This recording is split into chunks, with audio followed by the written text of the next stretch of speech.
It's the 9th round of the Tata Steel 2021 Chess Tournament, and what a tournament it's been so far. The slow start for Magnus Carlsen as we look for him to catch up, and the talented young players like Alireza Firouzja and Jordan van Forest in first place after 8 rounds. Today, I've got 3 games for you, beginning with the game between Magnus Carlsen and Nils Grandelius from Sweden. Then we'll look at Fabiano Caruana playing black versus Radoslav Wojtaszek, and after that, the third game of the day, Anish Giri with the white pieces versus Magnus Carlsen. I'm going to tell you right now, did I say Magnus Carlsen? Maxime Vachier-Lagrave. Magnus Carlsen is not playing 2 people.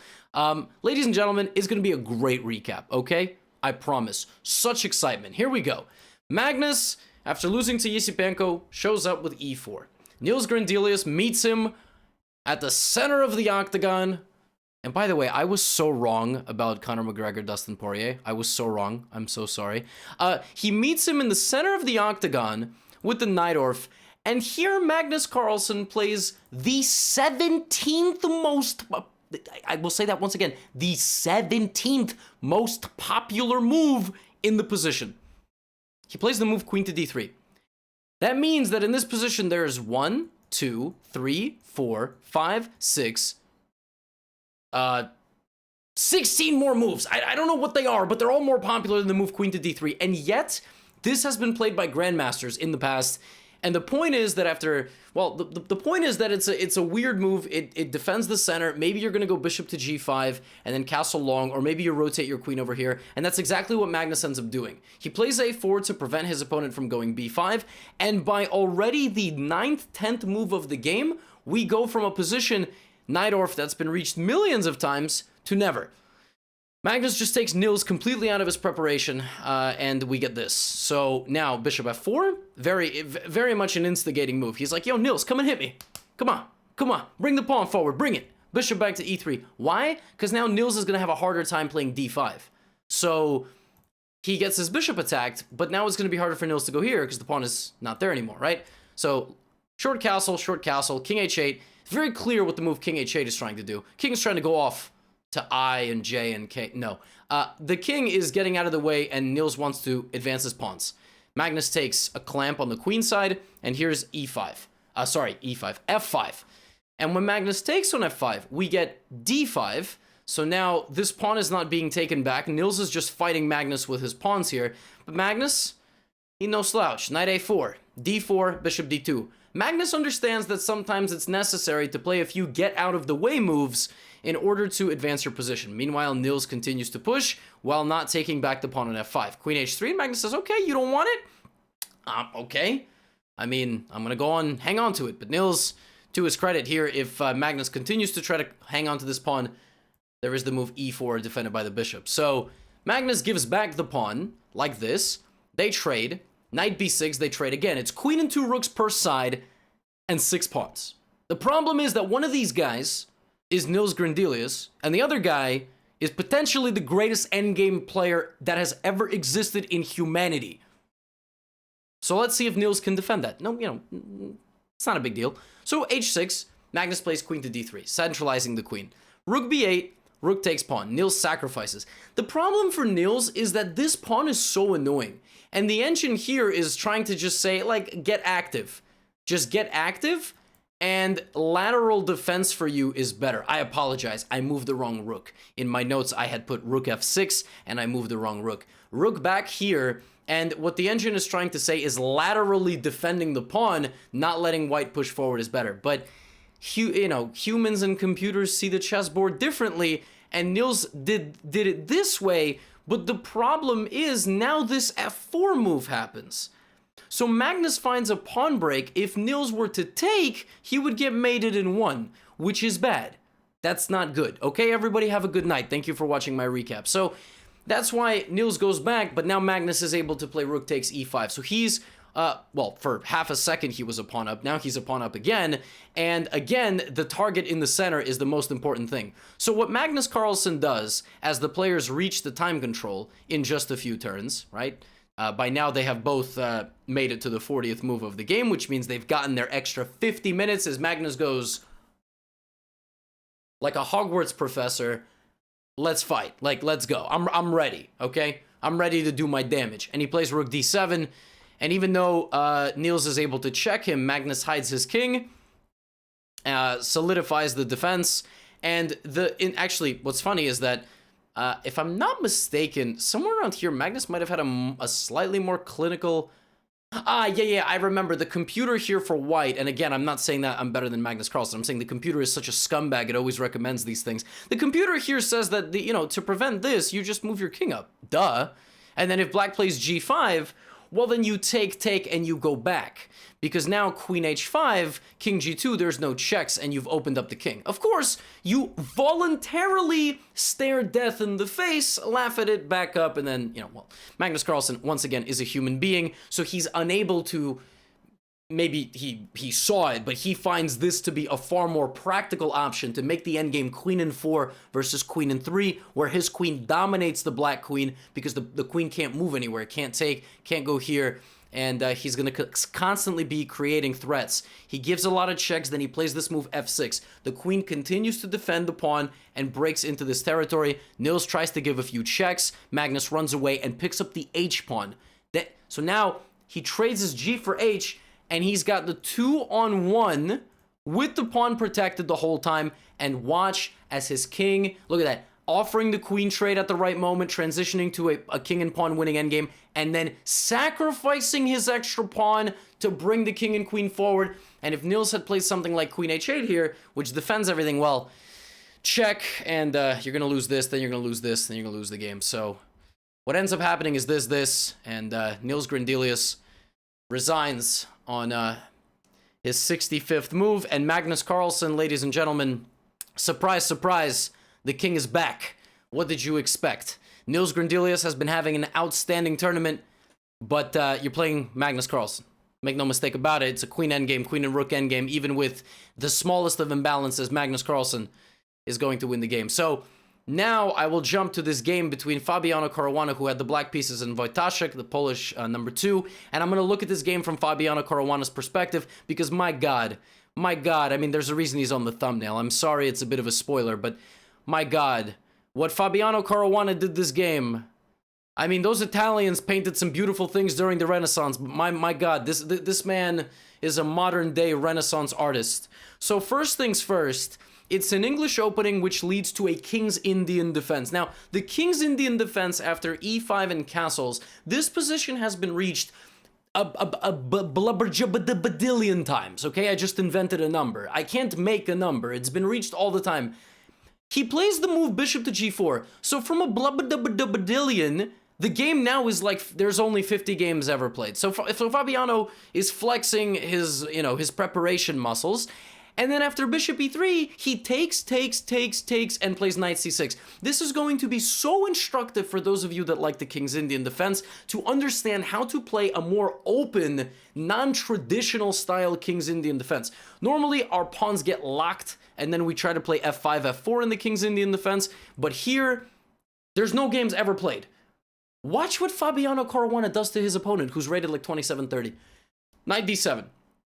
And then... he trades his King's Indian bishop. You need to be the best to break all the rules. You also need to beat the best to be the best, and the best is blessed. So let's go, baby. So queen f6, queen c1, knight c5. Bishops like space. They like space, they like open lines, they like targets. And let me tell you something right now. These bishops ain't got none of that. If you take, you end up with a garbage bishop, and I'm going to drop my knight into d4. So Fabiano uses the pawn structure to make it so that white's bishops never get activated. Wojtaszek was so desperate to open up the position, he gave away a pawn. Like literally, he just gave him a pawn. He said, take a pawn. I want more openings for my rooks and my bishops. And Fabiano just said, okay, man, now I'm back. Do something about it. Do something. You'll do nothing. So many MMA references in this video. And then Fabiano Caruana said, you know what, I've just about had enough of this extra pawn. Let's go attack. Same side attacking masterclass. All you've got is a bishop and a rook, and they're hardly protecting your king. Let's go. Let's go. Let's go. Let's go. All my pieces are being transferred that way, but listen, I'm Fabiano Caruana. I know how to control a position. I'm not going to get in real quick. I'm going to, hold on, let me be patient. D5. Masterfully breaking the traditional rule of closing the center to create an attack, he finds a way to crack the center at the right moment. Because again, if Wojtaszek were to take, I'm going to drop my knight back and I'm hitting the rook, forcing your rook out of here. Then I'm going to go back. Then I'm going to try to pick away at your weaknesses. But in the game, Wojtaszek played g3, and the second you push a pawn in front of your king when you're being attacked, watch. hg3, hg3, d takes e4. If you take my knight, kaboom, kaboom, bam.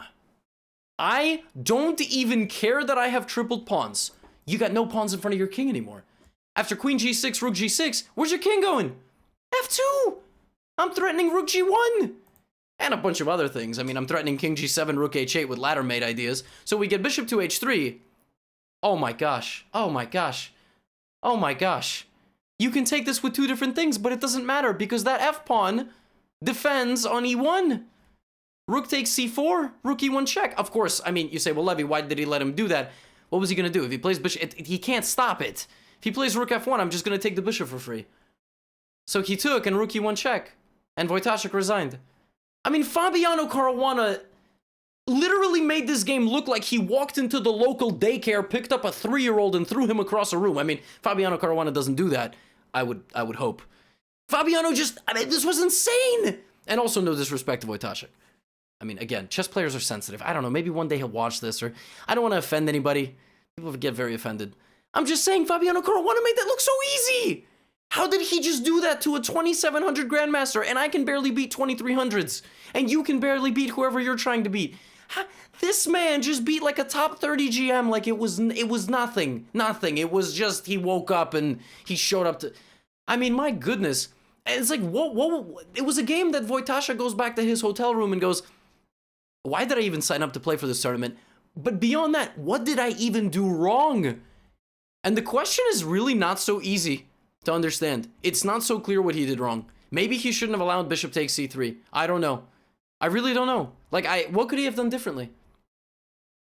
Maybe Fabiano Caruana just invented some sort of, like, brilliant opening idea. Because if you analyze this with the engine, it doesn't realize how bad it is for Wojtaszek. Maybe until, like, the pawn sacrifice happens. Like, maybe he shouldn't have... But to be honest, what else are you going to do? Maybe he could have played b4 here. But then you're going to lose this pawn. So, wow.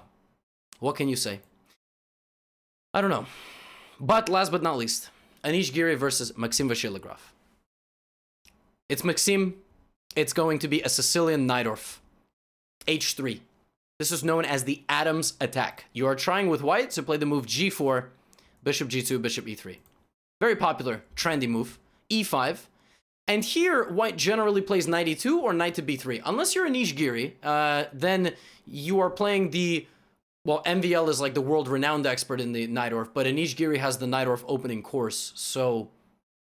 I don't know. Knight f3. Already now we're down to about 300 games out of about 6,000. And after bishop e7, why? What? Anish as a baby boy, okay? Who's like 3-4 years old. Anish, this is not being a good role model to your son. You would definitely not like it if your son did not develop a bishop and castle there. What is this? I'll tell you what it is. It's Grandmaster chess theory.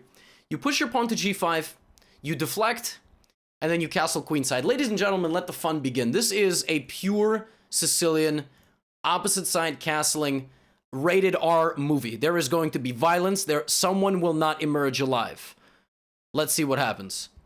Knight c5, bishop takes. Because you are going to advance on the king side. That's what you want. You just need this knight to get out of there. Oh, wow, look at that. It does. And if you're wondering why MVL did that, well, the truth is that, he wants to play, like, his own idea of knight to d5, maybe knight e2, knight g3, to get this knight out of here. So MVL says, well, my knight is really nice here.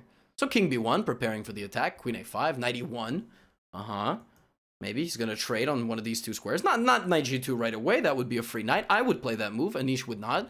So rook c8, knight d3, and now, well, I mean, the traditional c3 sacrifice in the opposite side castling complexes, and d5.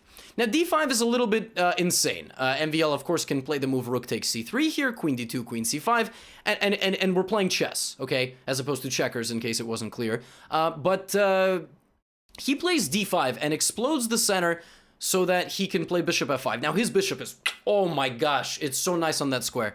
There is a case to be made here that Anish shouldn't have even taken the pawn.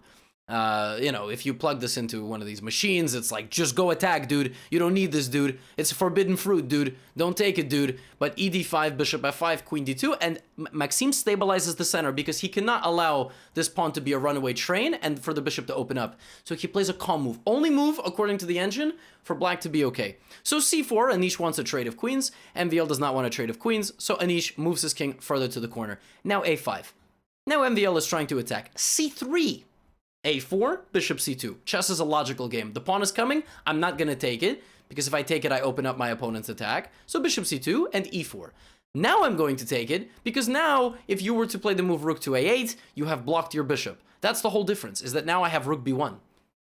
You've blocked your bishop from controlling the b1 square, so I have rook b1, queen a5, and now the move bishop to b3, and somehow, some way, by some sort of miracle, I will survive this position. Maybe I will not get checkmated. And so after e4, we get bishop a4, rook c4, bishop back to b3. It's still a completely insane position, by the way. Rook e1, bishop to e5, threatening bishop takes c3. Of course, you have to now play rook c1 or rook to e3, but rook to e3 can be met with this pin, which MVL decided he didn't even want. He thinks his dark squared bishop is so strong, king to b2. b5. That's the only pawn that really hasn't been involved in the attack whatsoever. a3, of course, he doesn't want b4 to happen. Rook goes back to c8. Rook goes to a1. b4 anyway. Pawn takes, queen takes. I mean, this is a fight to the death. Really, I mean, I promised you a fight, right? Anish's attack is on pause. Why? He's up a rook for a bishop. Anish would love an endgame. Because, number one, he's a super GM, and number two, he would win this game. d6. Uh-oh. Uh-oh. But now things are starting to get weird. So you can take my pawn, but my bishop is activated. You gotta be careful, by the way. If you take my pawn with the bishop, you lose. So you can take it with the queen, but he chooses not to. Now rook a3. Oh my god, Anish is hanging on for dear life here. But then this happens. MVL on the 37th move had to play queen b5 because king c1, the same idea, would have been met with queen c5, hitting this, this, this, and this. He plays queen b7 in the game, and now all of a sudden Anish has stabilized. And while d6 can be taken, there is rook to a6. And there is bishop f4 in this position. I mean, it looks like there is bishop f4. But the problem is, like I said, there's this. Takes and rook f6, and Anish's pawns are finally coming into the picture. But there's also, of course, check, check, and bishop d7. But this is better for Anish, because the pawn weaknesses. All the pawns are on the same color square as Anish's bishop. So Anish is better here. And what ends up happening in the game is exactly that. Look what Anish does. Anish turns this into an endgame with this critical move f3. The critical move f3. Because after rook f6, fe4, the game goes on. But, you know, if you take, you get mated in one. On the same square as we had earlier in the Magnus game. So that's bad. That's the lesson of the video. Don't get mated. And we get an endgame where the players have rook and pawn each. Some pawns. Anish's pawns are all split. MVL's pawns are together, but Anish has a pass pawn and a second one. So king to g7, pawn to c4. Rook to b1, king a4. Pawn is going to be pushed, c5. The black pieces are not equipped to stop all of white's advancement. Now, you say, well, what did MVL do wrong?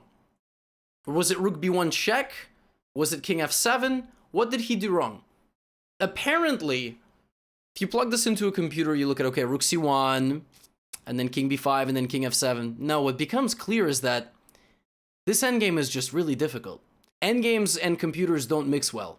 Computers don't see so far ahead. So if you just look at this and you go, oh, he could have drawn this. No, this is really difficult to draw. Ultimately, this comes down to very, very precise execution. And because white has two pass pawns, rook behind one of them, which is great for advancing the pawn. It doesn't matter if black is able to do this because white is just pushing. Rook c1, king b5. You say, well, why did he do that? Why didn't he just keep the king cut off? Because rook c3. The rook is going to stand behind the pawn that's most advanced. Okay? That's the lesson here. If you take, I push, and if you go back, well, I'm going to push, you're going to block me, and then I'm going to play king b5, king e5, and king b6, and I'm winning. And that's basically what ended up happening in the game. Anish marched his king as far as he could, repeated once, just for suspenseful effect. The pawn was sacrificed. King came back to b7, rook f7, rook e1, and king to b8. And the game is over because you promote, and the pawns are coming, but the king is coming back as well. So if g4, king c5, h3, king d4, g3, it's getting crazy. No, it's not. This game is won by the king's return, which is pretty fascinating. This is actually one very instructive final point. The rook has to guard the pawn. If at any point you play rook h1, then after king takes e5, rook takes h5, this is actually a draw. I actually have a... I don't even remember if I have a video. This is so embarrassing. Maybe I haven't made this video yet, rook versus pawn. I don't think I've made that video yet. Okay, well, if you're watching like 3 months down in the future, I do have a video, rook versus pawn endgames. But you've got to know rook versus pawn endgames. It's all about the king. And Anish waits. He waits. He waits. He continues to bring his king until MVL just calculated it out and resigned. But this is winning because what's going to happen is the pawns will never make it together.